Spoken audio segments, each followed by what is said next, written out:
جو انسان راہ ہدایت پر چلے گا اس کے لیے نہ دنیا میں کوئی ڈر ہے اور نہ ہی آخرت میں۔ جو انسان خدا سے ڈرتا ہے خدا اس کے سب کام آسان کر دیتا ہے۔ انسان بہتری کی دعا مانگنے سے کبھی نہیں اکتاتا۔ خدا نے انسان کو جو کچھ دیا ہے اس میں سب سے بہتر خوش خلقی ہے۔ ایمان کی علامت یہ ہے جہاں سچ بولنے سے ضرر اور نقصان کا اندیشہ ہو وہیں پہ سچ بولے۔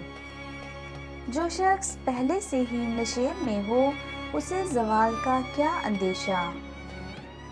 صبر کا پھل ہمیشہ میٹھا ہوتا ہے۔ خاموشی کا انجام نیک ہے۔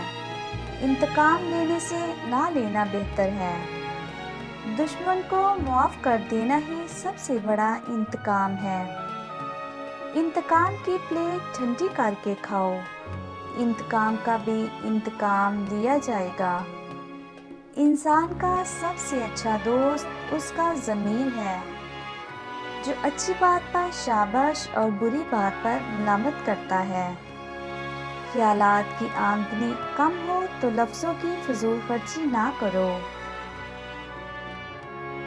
کسی کا دل مت دکھاؤ کیونکہ تمہارا بھی دل دکھایا جا سکتا ہے۔ بری کتابیں ایسا زہر ہیں جو جسم کو نہیں روح کو مار دیتی ہیں۔ جو دوست کے دکھ دیکھ کر دکھی نہیں ہوتے ان پر بری آفت آتی ہے۔ دنیا میں سب سے آسان دوسروں پر نکتہ چینی کرنا اور سب سے مشکل کام اپنی اصلاح کرنا ہے۔ بے روزگار لوگوں کے دل شیطان کا کارخانہ بن جاتا ہے۔ جفاکش اور محنتی کبھی بھی بھوکا نہیں مرتا۔ انسان کی قابلیت اس کی زبان میں پوشیدہ ہوتی ہے۔ دنیا میں سب سے مہنگی چیز عزت اور دوستی ہے۔ اچھا مشورہ دینے والا ہی مخلص دوست ہوتا ہے۔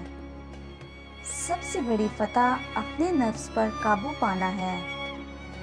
حکمت ایک ایسا درخت ہے جو دل میں اگتا ہے اور زبان سے پھل دیتا ہے۔